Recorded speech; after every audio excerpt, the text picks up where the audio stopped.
நண்பர்களே வணக்கம். விஜய் பிரயாக் பேசுகிறேன். இப்போ சுய பிரகடனம் பற்றி நம்ம ஆல்ரெடி பேசியிருந்தோம். இப்போ நிறைய பேர் நைட்டு தூங்கும்போது கண்டதை யோசிச்சுட்ருப்பாங்க. காலையிலேருந்து நடந்த நிகழ்வுகளெல்லாம் அசை போட்டு அந்த பிரச்சனை இப்போ அந்த ஸ்ட்ரகிளிங்ஸ்லாம் யோசிச்சு ஒரு மாதிரி கன்ஃபியூஸ் ஆகி படுத்த தூக்கம் வராது. சரியா? படுத்த தூக்கம் வரணும், அது பேர் தான் தூக்கம். சரியா? கண்ணை மூடி படுக்கணும், நல்ல தூக்கம் கிடைக்கணும், எந்திரிக்கும் போது ஃப்ரெஷ்ஷாக எந்திரிக்கணும், நாளைய நாளை ராக் பண்ணுற மாதிரி நாளாக இருக்கணும். சரியா? அதுக்கு என்ன பண்ணணும்? இந்த பிரகடனம் ரொம்ப ரொம்ப ரொம்ப இம்பார்ட்டன்ட். இதை தூங்கும்போது இதை நம்ம அன்லிமிட்டடாக சொல்கிறது நல்லது. சரியா? என்ன மாதிரி சுயப்பிரகடனம்? சுயப்பிரகடனம்ன்றதே நமக்கு நாமே கட்டளையிட்டு கொள்வது. சரியா? நமக்கு நாமேனா இப்படி நம்மளோட மனசுக்கிட்ட நம்ம பேசுகிறது தான். அது நம்ம மனசுக்கு நாமளே போடுற கட்டளைக்கு பேர் தான் சுய பிரகடனம். அழகான வார்த்தை அது, பிரகடனம். பிரகடனம்ன்றது அஃபர்மேஷன், செல்ஃப் அஃபர்மேஷன் அப்படின்றத நம்ம சொல்கிறோம். இப்போ தூங்கும்போது என்ன மாதிரியான ஒரு அஃபர்மேஷன் நம்ம எடுத்துக்கணும்? இதை ரெகுலராக, இதுக்கு டைமிங்லாம் கிடையாது. நீங்கள் பெட்டுக்கு ஒரு 10 மணிக்கு போகிறோம் அப்படின்னா, ஒரு 9:30 போகிறோம் அப்படின்னா, ஒரு 5 மினிட்ஸோ 10 மினிட்ஸோ இதை கண்ணை மூடி ரிலாக்ஸாக பெட்டில் படுத்துட்டு இதை சொல்லிவிட்டு கண்ணை மூடி தூங்க ஆரம்பிக்கிறது நல்லது. சரியா? அதனால் இப்போ அந்த அஃபர்மேஷனுக்குள்ளே போகலாம். எப்பொழுதும் செயல்பட்டு கொண்டிருக்கும், என்றென்றும் நிலைத்திருக்கும் கடவுளின் செல்வ வளங்களுக்காக நான் என்றென்றும் நன்றியுடனாக இருக்கிறேன். எப்பொழுதும் செயல்பட்டு கொண்டிருக்கும், என்றென்றும் நிலைத்திருக்கும் கடவுளின் செல்வ வளங்களுக்காக நான் என்றென்றும் நன்றியுடனாக இருக்கிறேன்.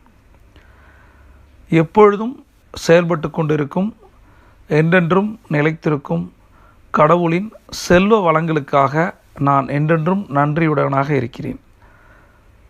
இந்த அஃபர்மேஷனை யூனிவர்ஸை வச்சு நீங்கள் சொல்லிக்கலாம். கடவுள் நம்பிக்கை இல்லை அப்படின்னா யூனிவர்ஸை வச்சும் சொல்லிக்கலாம். இந்த சுயப்பிரகடனம் எவ்வளோ இம்பார்ட்டன்ட் அப்படின்னு பார்த்தீங்கன்னா, நைட்டு தூக்கம் பீஸ்ஃபுல்லாக வரும், காலைல எந்திரிக்கும் போது மிகப்பெரிய தெளிவு இருக்கும்.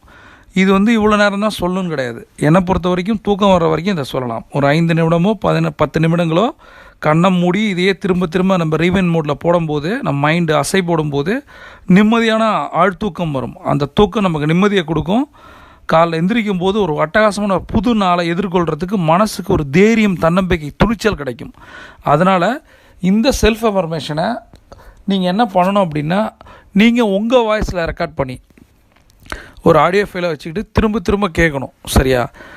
இதை ஒரு ஹெட்செட் போட்டுட்டோ அல்லது வாய் விட்டோ சொன்னீங்க அப்படின்னா தூங்க போகிறதுக்கு முன்னாடி கண்டிப்பாக லைஃப் மாறும். இது ஒரு நாள் ப்ராசஸ் இல்லை நண்பர்களே. இது இப்போ தான் நம்ம ஆரம்பிச்சிருக்கோம். 90 நாளைக்கு அட்லீஸ்ட் இது பண்ணி பாருங்கள். சரியா? கண்டிப்பாக உங்கள் லைஃப் மாறுன்றதை நான் ஒரு அஷூரன்ஸ் கொடுக்குறேன். நண்பர்களே, இந்த பிரபஞ்சம் நமக்கு கொட்டித்தர காத்திருக்கு. இந்த பிரகடனங்களை நீங்கள் திருப்பி திருப்பி சொல்லி பார்த்தீங்க அப்படின்னா, இந்த அஃபர்மேஷனை சொல்லி பார்த்தீங்க அப்படின்னா உங்கள் லைஃப் தலைகீழாக மாறும். இது நம்ம வீட்டில் இருக்கவங்களுக்கு நம்ம சொல்லித்தரணும். நம்ம கற்றுக்கிற விஷயத்தை இதை சொல்லிவிட்டு அவங்க படுக்கும்போது எந்த ஒரு மைண்ட் பிளாக்ஸ் இருக்குது, ரெட் ஃப்ளாக்ஸ்னு சொல்லுவாங்க சைக்காலஜியாக, அதெல்லாம் எதுவுமே நம்மளை அண்டாது நிம்மதியாக ஆழ்தூக்கம் வரும். சரியா? அதனால் இந்த சுயப்பிரகடனத்தை நீங்களும் பயன்படுத்துங்க. நம்மளோட நண்பர்களுக்கும் உறவினர்களும் குறிப்பாக நம்ம வீட்டில் இருக்கவங்களுக்கு சொல்லிக் கொடுங்க தூங்கும்போது.